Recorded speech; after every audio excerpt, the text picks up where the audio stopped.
El Monte de las Ánimas. Gustavo Adolfo Bécquer.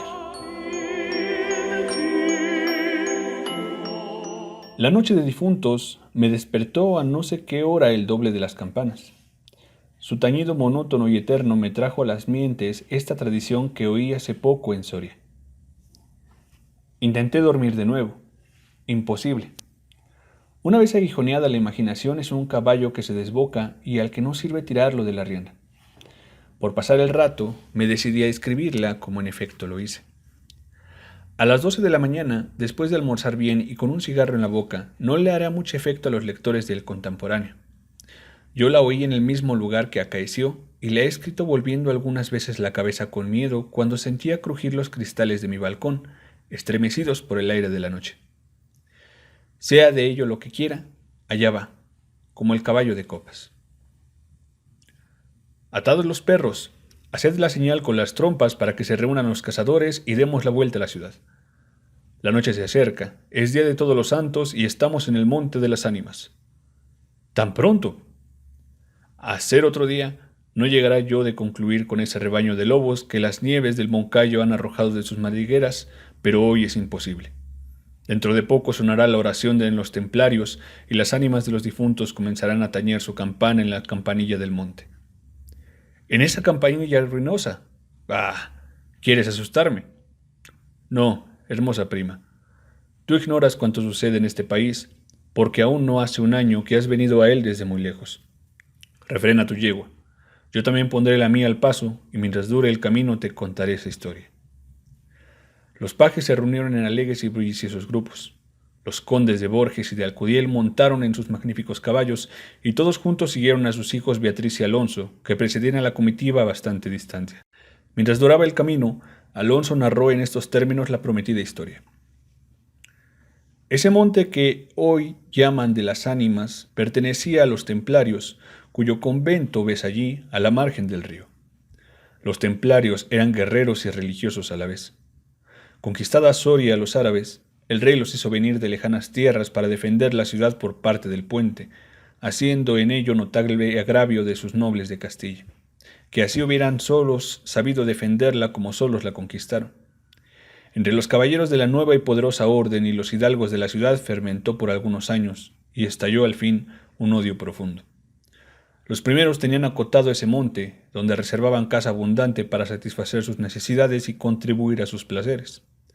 Los segundos determinaron organizar una gran batida en el coto, a pesar de las severas prohibiciones de los clérigos con espuelas, como llamaban a sus enemigos. Cundió la voz del reto, y nada fue aparte de detener a los unos en su manía de cazar y a los otros de su empeño en estorbarlo. La proyectada expedición se llevó a cabo. No se acordaron de ella las fieras.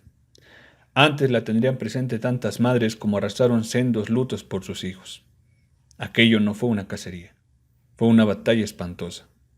El monte quedó sembrado de cadáveres. Los lobos, a quienes se quiso exterminar, tuvieron un sangriento festín. Por último, intervino la autoridad del rey. El monte, maldita ocasión de tantas desgracias, se declaró abandonado y la capilla de los religiosos situada en el mismo monte y en cuyo atrio se enterraron juntos amigos y enemigos, comenzó a arruinarse. Desde entonces dicen que cuando llega la noche de difuntos se oye doblar sola la campana de la capilla y que las ánimas de los muertos, envueltas en jirones de sus sudarios, corren como en una cacería fantástica por entre las breñas y los zarzales. Los ciervos braman espantados, los lobos aúllan, las culebras dan horrorosos silbidos. Y al otro día se han visto impresas en la nieve las huellas de los descarnados pies de los esqueletos. Por eso en Soria lo llamamos el Monte de las Ánimas, y por eso he querido salir de él antes que cierre la noche. La relación de Alonso concluyó juntamente cuando los dos jóvenes llegaban al extremo del puente que da paso a la ciudad por aquel lado. Allí esperaron al resto de la comitiva, la cual, después de incorporársele los dos jinetes, se perdió por entre las estrechas y oscuras calles de Soria. Los servidores acababan de levantar los manteles. La alta chimenea gótica del palacio de los condes de Alcudiel despedía un vivo resplandor, iluminando algunos grupos de damas y caballeros que alrededor de la lumbre conversaban familiarmente, y el viento azotaba los emplomados vidrios de las ojivas del salón. Solas dos personas parecían ajenas a la conversación general, Beatriz y Alonso. Beatriz seguía con los ojos y absorta en un vago pensamiento, los caprichos de la llama. Alonso miraba el reflejo de la hoguera chispear en las azules pupilas de Beatriz. Ambos guardaban hace rato un profundo silencio. Las dueñas referían, a propósito de la noche de difuntos, cuentos temerosos en los que los espectros y los aparecidos representaban el principal papel y las campanas de la iglesia de Soria doblaban a lo lejos con un tañido monótono y triste. Hermosa prima, exclamó al fin Alonso, rompiendo el largo silencio en que se encontraban. Pronto vamos a separarnos, tal vez para siempre. Las áridas llanuras de Castilla, sus costumbres toscas y guerreras, sus hábitos sencillos y patriarcales, sé que no te gustan. Te he oído suspirar varias veces, acaso por algún galán de tu lejano señorío. Beatriz hizo un gesto de fría indiferencia. Todo un carácter de mujer se reveló en aquella desdeñosa contracción de sus delgados labios. Tal vez por la pompa de la corte francesa, donde hasta aquí has vivido, se apresuró a añadir el joven. De un modo u otro, presiento que no tardaré en perderte. Al separarnos, quisiera que llevases una memoria mía. ¿Te acuerdas cuando fuimos al templo a dar gracias a Dios por haberte devuelto la salud que viniste a buscar a esta tierra? El joyel que sujetaba la pluma de mi gorra cautivó tu atención. Qué hermoso estaría sujetado un velo sobre tu oscura cabellera. Ya han prendido de él una desposada. Mi padre se lo regaló a la que me dio el ser y ella lo llevó al altar. ¿Lo quieres? No sé en el tuyo, contestó la hermosa, pero en mi país una prenda recibida compromete una voluntad.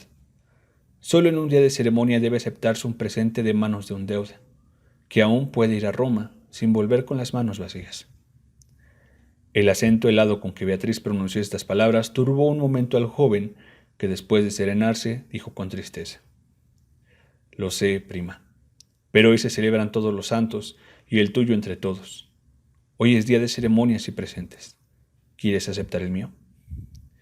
Beatriz se mordió ligeramente los labios y extendió la mano para tomar la joya, sin añadir una palabra. Los dos jóvenes volvieron a quedarse en silencio y volvióse a oír la cascada voz de las viejas que hablaban de brujas y de trasgos, y el zumbido del aire que hacía crujir los vidrios de las ojivas, y el triste y monótono doblar de las campanas. Al cabo de algunos minutos, el interrumpido diálogo tornó a reanudarse de este modo. Y antes de que concluya el día de todos los santos, en que así como el tuyo se celebra el mío, y puedes, sin atar tu voluntad, dejarme un recuerdo, ¿no lo harás?, dijo él, clavando una mirada en la de su prima, que brilló como un relámpago, iluminada por un pensamiento diabólico. ¿Por qué no?, exclamó ésta, llevándose la mano al hombro derecho, como para buscar alguna cosa entre los pliegues de su ancha manga de terciopelo bordado de oro, y después, con una infantil expresión de sentimiento, añadió: ¿Te acuerdas de la banda azul que llevé hoy a la cacería y que no sé qué emblema de su color me dijiste que era la divisa de tu alma? Sí. Pues se ha perdido. Se ha perdido y pensaba dejártela como un recuerdo. ¿Se ha perdido? ¿Y dónde?, preguntó Alonso, incorporándose de su asiento y con una indescriptible expresión de temor y esperanza. No sé. ¿En el monte acaso? «En el monte de las ánimas», murmuró, palideciendo y dejándose caer sobre el sitial. «En el monte de las ánimas», luego prosiguió, con voz entrecortada y sorda. «Tú lo sabes, porque lo habrás oído 1000 veces. En la ciudad, en toda Castilla, me llaman el rey de los cazadores. No habiendo aún podido probar mis fuerzas en los combates, como mis ascendientes, he llevado a esta diversión, imagen de la guerra, todos los bríos de mi juventud, todo el ardor hereditario de mi raza. La alfombra que pisan tus pies son despojos de fieras que he muerto por mi mano. Yo conozco sus guaridas y sus costumbres, y he combatido con ellos de día y de noche, a pie y a caballo, solo y en batida, y nadie dirá que me ha visto huir en peligro en ninguna ocasión. Otra noche volaría por esa banda y volaría gozoso como una fiesta, y sin embargo, esta noche... ¿A qué ocultártelo? Tengo miedo, ¿oyes?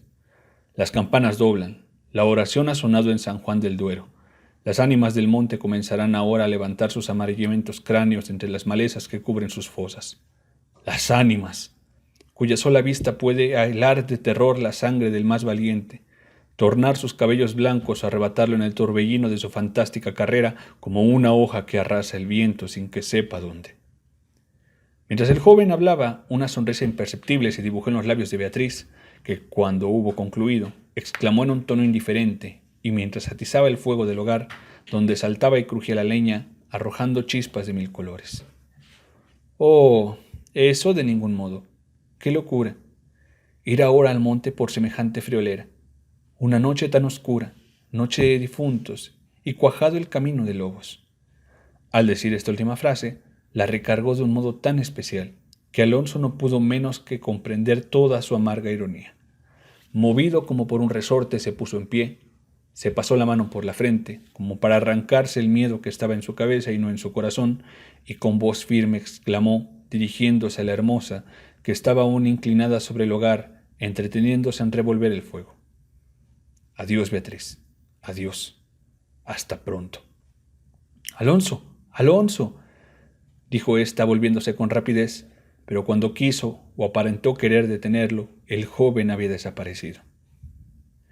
A los pocos minutos se oyó el rumor de un caballo que se alejaba a galope.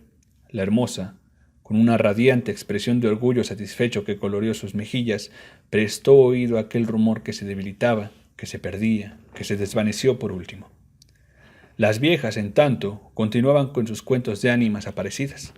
El aire zumbaba en los vidrios del balcón y las campanas de la ciudad doblaban a lo lejos. Había pasado 1 hora, 2, 3. La medianoche estaba a punto de sonar cuando Beatriz se retiró a su oratorio.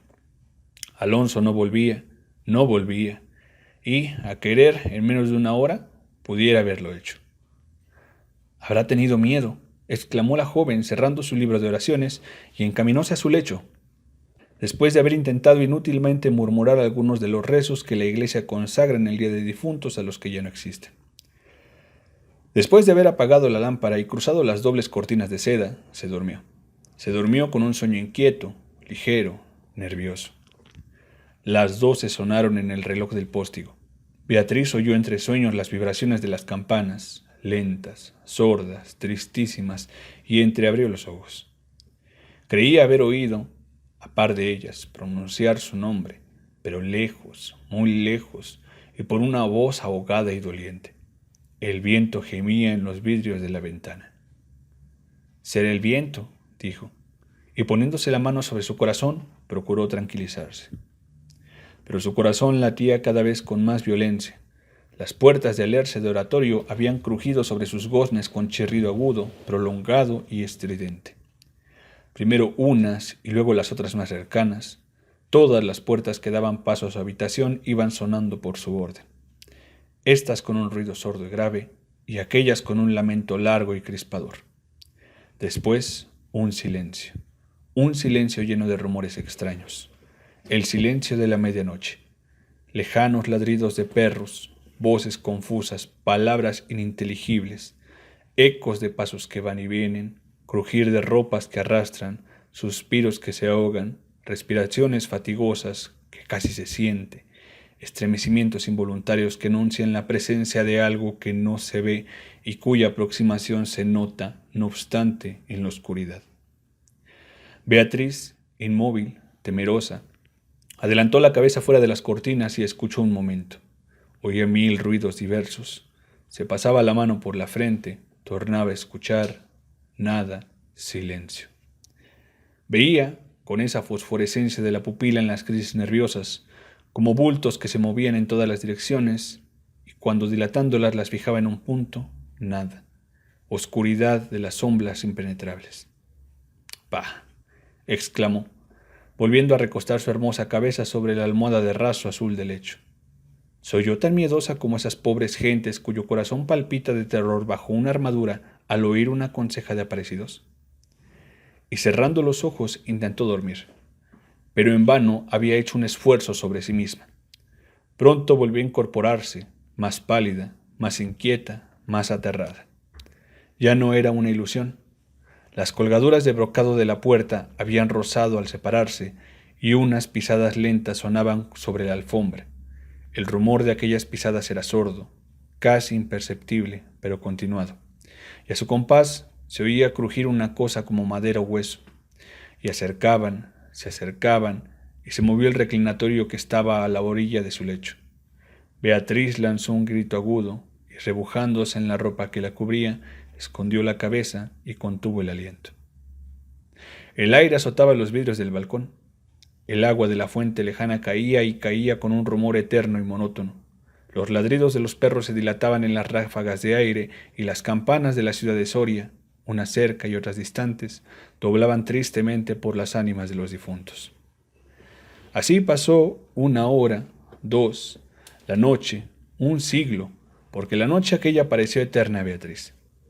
Al fin despuntó la aurora. Vuelta de su temor, entreabrió los ojos a los primeros rayos de la luz. Después de una noche de insomnio y de terrores, es tan hermosa la luz clara y blanca del día. Separó las cortinas de seda del lecho, tendió una mirada serena a su alrededor y ya se disponía a reírse de sus temores pasados, cuando de repente un sudor frío cubrió su cuerpo. Sus ojos se desencajaron y una palidez mortal descoloró sus mejillas. Sobre el reclinatorio había visto, sangrienta y desgarrada, la banda azul que fue a buscar a Alonso. Cuando sus servidores llegaron, despavoridos, a notificarle la muerte del primogénito de Alcudiel, que por la mañana había aparecido devorado por los lobos entre las malezas del Monte de las Ánimas, la encontraron inmóvil, asida con ambas manos a una de las columnas de ébano del lecho, desencajados los ojos, entreabierta la boca, blancos los labios, rígidos los miembros, muerta, muerta de horror. Dicen que después de acaecido este suceso, un cazador extraviado que pasó la noche de difunto sin poder salir del Monte de las Ánimas, y que el otro día, antes de morir, pudo contar lo que viera, refirió cosas terribles. Entre otras, se asegura que vio los esqueletos de los antiguos templarios y de los nobles de Soria enterrados en el atrio de la capilla, levantarse al punto de la oración con un estrépito horrible, y caballeros sobre osamentas de corceles perseguir como una fiera a una mujer hermosa y pálida y desmelenada, que, con los pies desnudos y sangrientos, y arrojando gritos de horror, daba vueltas alrededor de la tumba de Alonso.